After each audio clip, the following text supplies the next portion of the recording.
ओम शांति। आज 5 मई 2023 के साकार मधुर महावाक्य हैं।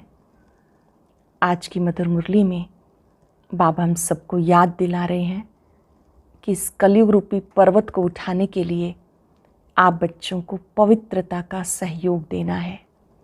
गोवर्धन पर्वत आपका ही यादगार है। आप बच्चे जब पवित्र बनते हो तो पवित्र दुनिया के मालिक बन जाते हो। आपके पवित्र बनने से आप कलयुगी दुनिया से सतयुगी दुनिया में जाते हो। आप रूप बसंत हो। आपको हर एक में ज्ञान का बीज बोना है। जो बच्चे बाप की याद में रहते हैं, दूसरों को भी बाप की याद में दिलाते हैं, वो बाबा के सच्चे सच्चे मददगार हैं। बाबा ने कहा अंतिम समय है, घर जाने का समय है। बहुत सी आत्माएं अब घर जाएंगी, यहाँ कोई भी नहीं रहेगा। तो आप बच्चों को अपनी स्थिति मजबूत बनानी है। अम्मा मरे तो भी हलवा खाना, बीबी मरे तो भी हलवा खाना। यहाँ आपकी स्थिति एक श्रेष्ठ हलवा है। आपकी स्थिति ज्ञान योग से मजबूत होनी चाहिए। ये याद रहे कि आत्मा अजर अमर अविनाशी है और अब नई दुनिया आने वाली है, तो इस पुरानी दुनिया से दिल नहीं लगानी है। एक बाबा की याद में रहकर विकर्म विनाश कर लेने हैं। याद दिलाया बाबा ने कि जब आप सतयुग में थे तो आप पावन थे, देवी देवता थे। अभी फिर से बनना है। बाबा कितनी दूर से पढ़ाने के लिए आते हैं। आप बच्चों को अच्छी रीति पढ़ना है और दिव्य गुणों को धारण करना है। सुनते हैं बाबा के मधुर बोल। बाबा ने कहा, मीठे बच्चे, तुम रूप बसंत हो। तुम्हें बाप की याद में भी रहना है तो ज्ञान रत्नों का बीज भी बोना है, भारत का श्रृंगार भी करना है। तुम रूप बसंत हो, तुम्हें बाप की याद में भी रहना है तो ज्ञान रत्नों का बीज भी बोना है, भारत का श्रृंगार भी करना है। क्वेश्चन है, तुम बच्चे कलयुगी गोवर्धन पर्वत को उठाने के लिए कौन सी उंगली देते हो?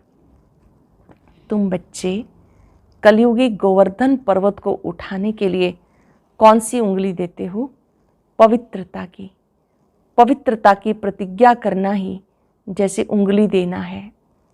पवित्रता नहीं तो भारत का हाल क्या हो चुका है। पवित्रता है तो पीस प्रॉस्पेरिटी सब है। इसलिए श्रीमत पर आग और कपूस इकट्ठे रहते भी पवित्र बनना है, अर्थात प्रवृत्ति में रहते भी पवित्र बनना है। घर बार का संन्यास नहीं करना। गीत है, आने वाले कल की तुम तकदीर हो। ओम शांति। माताओं ने, सभी सजनियों ने गीत सुना।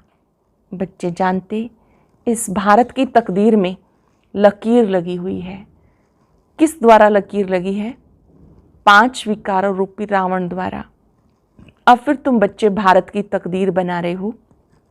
तुम वो शिव शक्ति भारत माताएं, जब ज्ञान सागर आते हैं तो माताओं के ऊपर कलश रखते हैं। जब बाबा आते हैं तो ज्ञान का कलश माताओं पर रखते हैं। तुम बच्चे जानते हो हम भारत की तकदीर बनाने, भारत को स्वर्ग बनाने वाले हैं। तुम बाप की सेना हो, बाप के घर की शोभा हो। तुम बाप की सेना हो, बाप के घर की शोभा हो। माँ बाप के पास बच्चा नहीं होता तो घर जैसे सूना लगता है। अब ये दुनिया सूनी सूनी लगती है। अब तुम बच्चे इसे स्वर्ग बनाने वाले हो। बाबा कहते हैं, मैं तुम माताओं का गुलाम हूँ। क्योंकि अगर ये माताएं पहले पति की गुलाम थी, उन्हें कहा जाता हिंदू नारी का पति गुरु ईश्वर सब कुछ है। वास्तव में इस समय की बात को फिर भक्ति मार्ग में ले गए। परम पिता परमात्मा को ही इस समय कहा जाता, त्वमेव मातस्य पिता, सब कुछ एक है। हिंदू लोगों ने फिर पति के लिए कह दिया। वास्तव में शिव बाबा है पतियों का पति। तुम तो सदा सौभाग्यशाली बनती हो और ये पति भी अमर है, अमरनाथ है। तुम्हें भी अमरनाथ, अमरपुरी का मालिक बनाते हैं। ऐसे पति को बहुत याद करना है जो तुम्हें पढ़ाकर स्वर्ग का मालिक बनाते हैं। ऐसे पति को भूलने से रोना आ जाता है।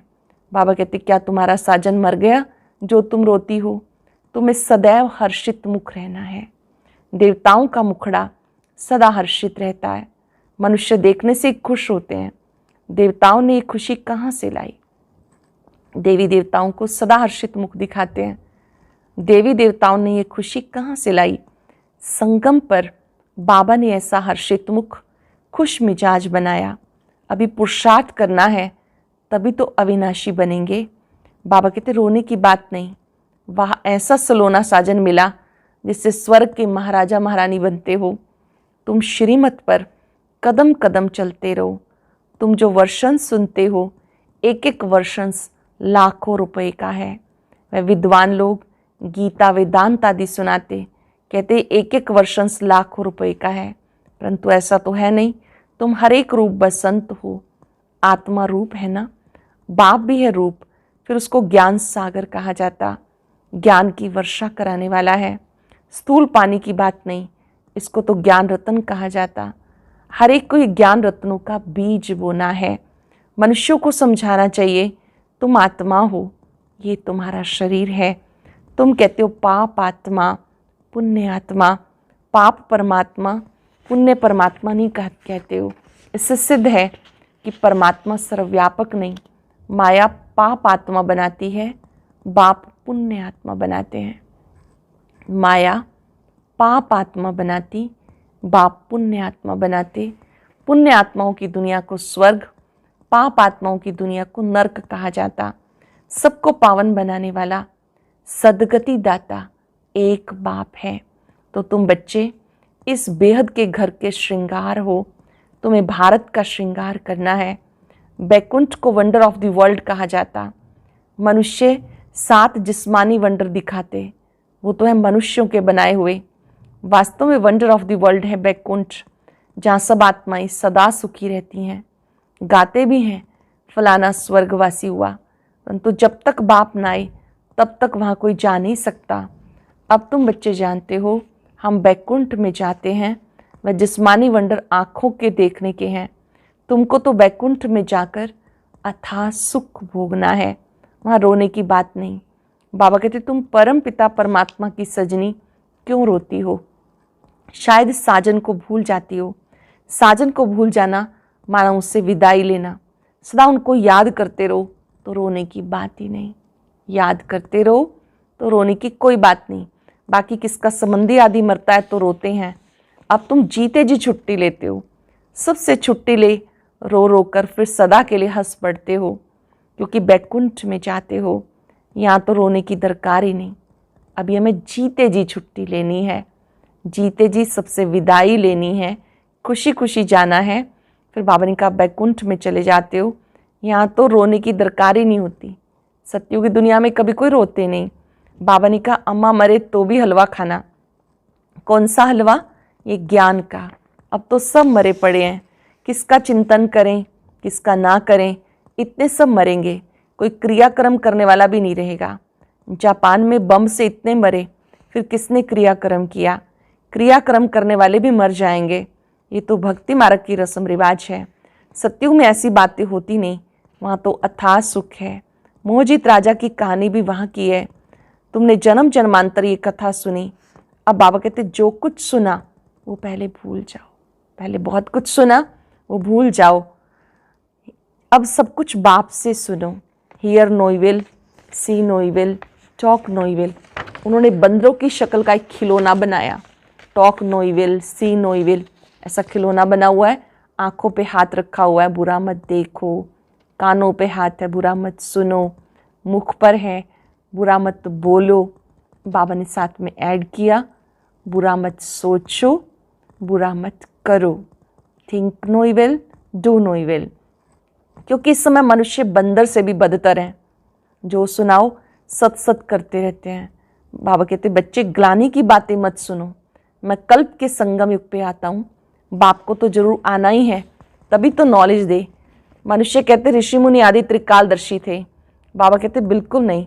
लक्ष्मी नारायण भी त्रिकालदर्शी नहीं थे। त्रिकालदर्शी सिर्फ तुम ब्राह्मण हो। तुम्हारा ये 84वां जन्म है। ऐसे नहीं कि ज्ञान के संस्कार दूसरे जन्म में रहेंगे, नहीं वह प्रायलोप हो जाते। वहाँ तो राजाई स्थापन हो जाती, तो राजयोग की दरकार नहीं। देखो बाबा क्या कहते हैं, मनुष्य क्या कहते हैं, दोनों में रात दिन का अंतर है।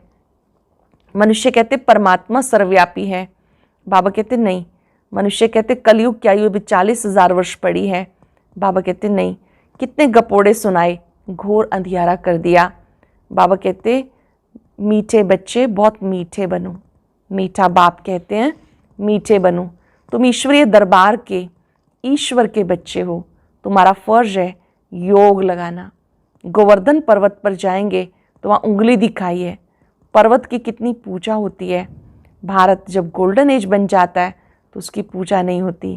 तो ये उंगली है तुम्हारी निशानी, पवित्रता की प्रतिज्ञा करना, ये जैसे कि उंगली देना है भारत को सर्विस करने के लिए। पवित्रता है तो पीस प्रॉस्पेरिटी भी है, पवित्रता नहीं तो भारत का हाल देखो क्या है। मेहनत है ना। सन्यासी कहते आए आग और कपूस इकट्ठे रह नहीं सकते, शास्त्रों में ऐसा है।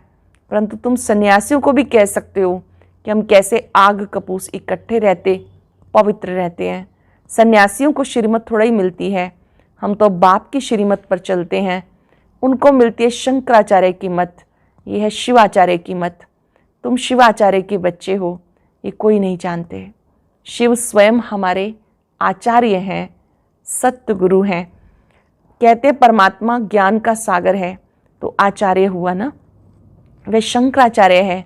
सन्यासी बहुत शास्त्र पढ़कर टाइटल लेते हैं, श्री कृष्ण आचार्य कभी नहीं कहा जाता। शिव का पिता ही नहीं, वह बाप को जानते नहीं, सिवाय बाप के और किसी को ज्ञान सागर नहीं कह सकते। कोई सन्यासी मिले तो बोलो तुम हो निर्वृत्ति मार्ग वाले हठ योगी सन्यासी, हम हैं प्रवृत्ति मार्ग वाले राजयोगी। तुम राजयोग सिखा नहीं सकते, तुम हो रजोगुणी, क्योंकि शंकराचार्य आते द्वापर में। तुम्हारा हठ योग कर्म संन्यास, वास्तव में कर्म संन्यास होता नहीं। अब तुम बच्चों को डायरेक्शन ही कुछ और मिलता है।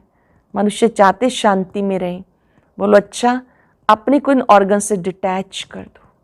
शांति चाहिए तो इन ऑर्गन से डिटैच हो जाओ। 10 सेकंड के लिए डिटैच हो जाएंगे, भ्रिकुटी कक्ष में अपने बिंदु रूप को देखेंगे।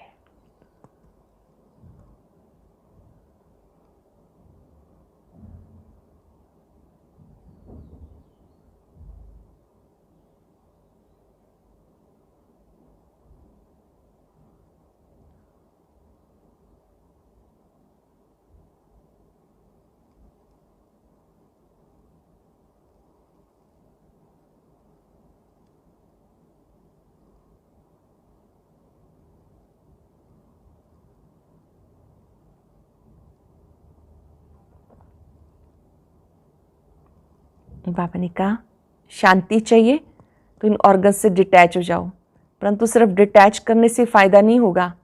डिटैच हो फिर मुझे याद करो तो विकर्म विनाश होंगे। शांति तुम्हारे गले का हार है, आत्मा का स्वधर्म है शांति।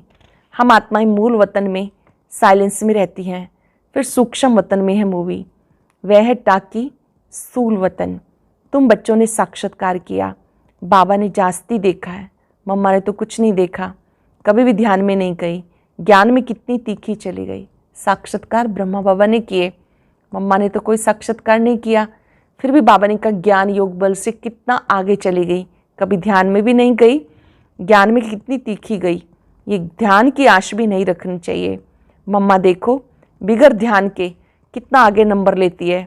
पहले श्री लक्ष्मी फिर श्री नारायण, इनके लिए लिखा हुआ अर्जुन को विनाश और स्थापना का साक्षात्कार हुआ, बाबा को विनाश का भी साक्षात्कार हुआ, स्थापना का भी हुआ।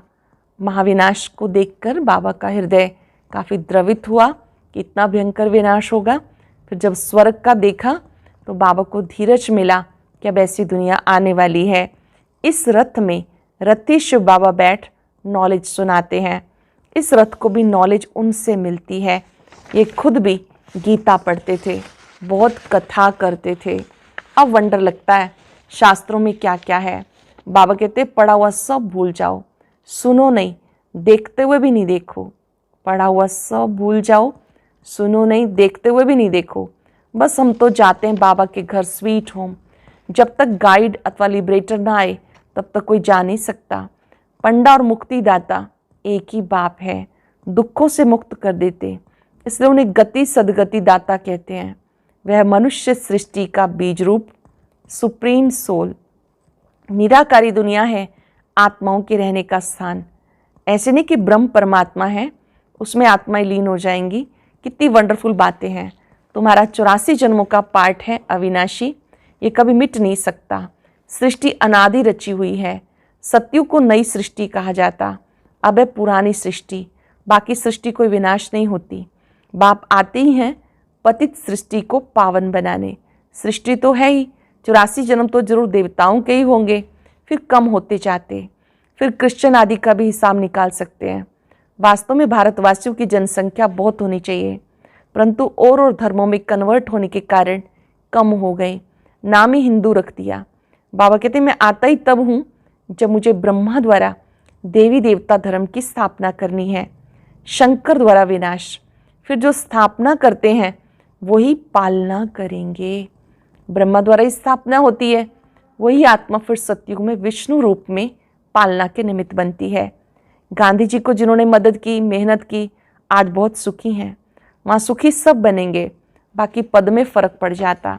जो बाप की याद में रहते हैं, वर्षे को याद करते हैं, वो सूर्यवंशी बनेंगे। जो बाप को याद करते हैं, वर्षे को याद करते हैं, वो सूर्यवंशी बनेंगे। कम याद करेंगे तो चंद्रवंशी, नहीं तो फिर प्रजा, दास दासियाँ आदि तो बहुत चाहिए। बाबा ने समझाया योग बल से कोई भी विश्व का मालिक बन सकता है। तुम वो योग बल की अहिंसक सेना। क्रिश्चियन को भी इतना बल मिल जाए तो विश्व के मालिक बन सकते हैं, परंतु ला नहीं कहता। वह बंदर की कहानी है ना, श्री कृष्ण के मुख में माखन आ जाता विश्व की राजाई का। तो विश्व का राज्य योग बल से ही मिल सकता है। विश्व का राज्य योग बल से ही मिल सकता है। बाबा कहते हैं मैं स्वर्ग रचता हूँ, तुम बच्चों का भी यही धंधा है। बच्चे फिर बाप के बन स्थापना में मदद करते हैं। तुम बच्चों का भी यही धंधा है। बच्चे फिर बाबा के बनकर स्थापना में मदद करते हैं।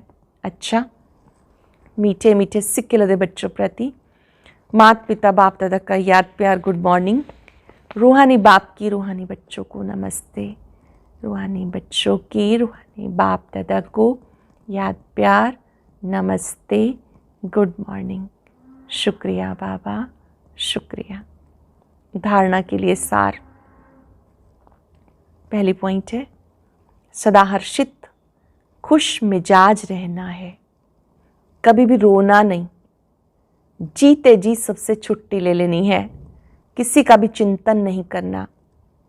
अपने शांति स्वधर्म में स्थित रहना है, ज्ञान योग से तीखा जाना है, ध्यान की आश नहीं रखनी है। अटेंशन से सुनेंगे। सदा हर्षित खुश मिजाज रहना है, कभी रोना नहीं।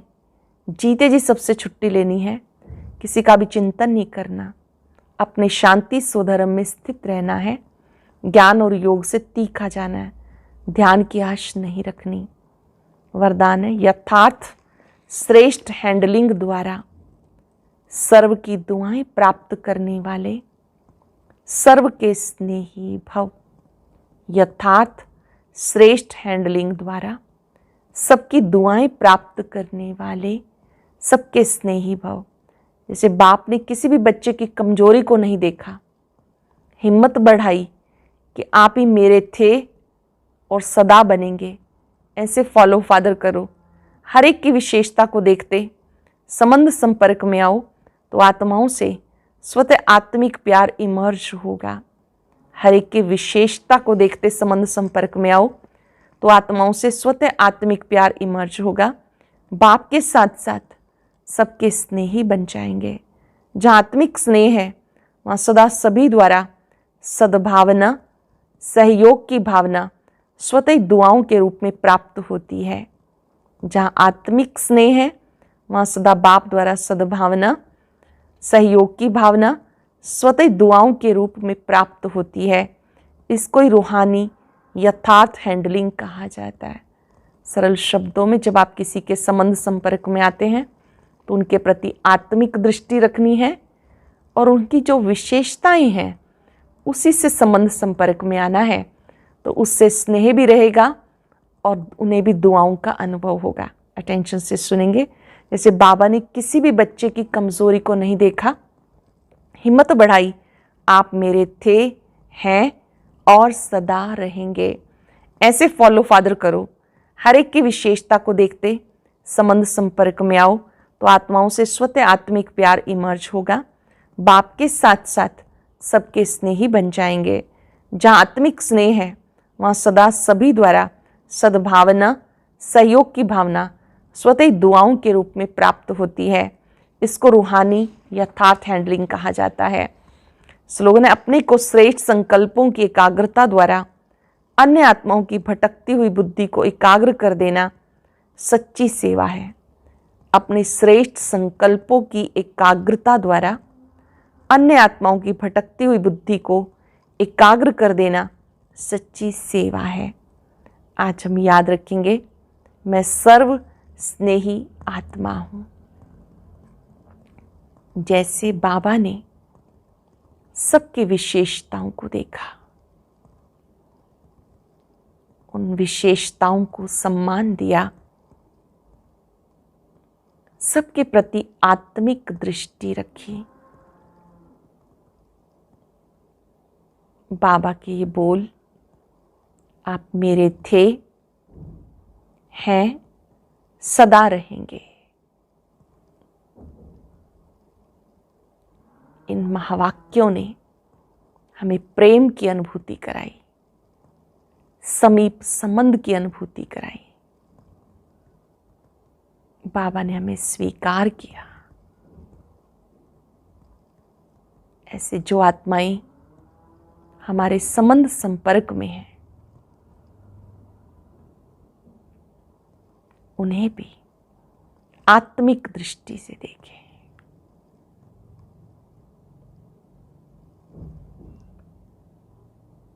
बाबा से शक्तियां लेकर सबको इन शक्तियों का सहयोग दें।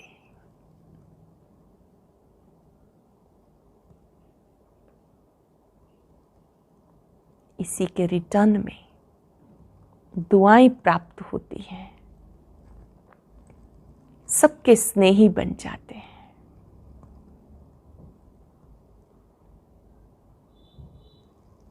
बाबा से शक्तियां लेते जाएं, सबको देते जाएं। मैं सर्व स्नेही आत्मा हूं। शुक्रिया बाबा, आपने मुझे यथार्थ हैंडलिंग सिखाई।